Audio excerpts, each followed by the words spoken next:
In this quick tip, we're going to learn about the radio buttons element.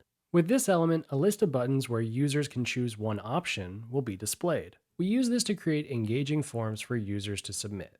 When we add this element to the page, we are given what looks like a checkbox with a choice label and a button to click that choice. The difference is that we can include multiple choices within this element, but the user can only select one choice from this radio button. If you wanted to create something with multiple choice selections, you would typically use multiple checkbox elements.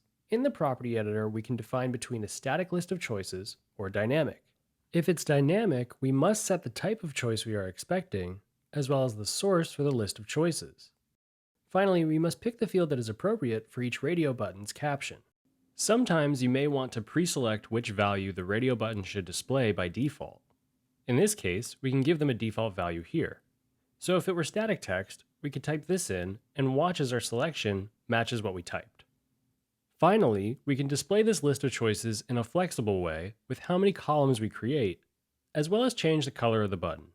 When we use this element in workflows, we check the value of the choice the user selected. So if it's static text, we type that in. Or if it's dynamic, we retrieve what the final value is so we can use it. Experiment by adding your own radio button elements to your app. That's it for this quick tip. For more, be sure to check out bubble.io/academy.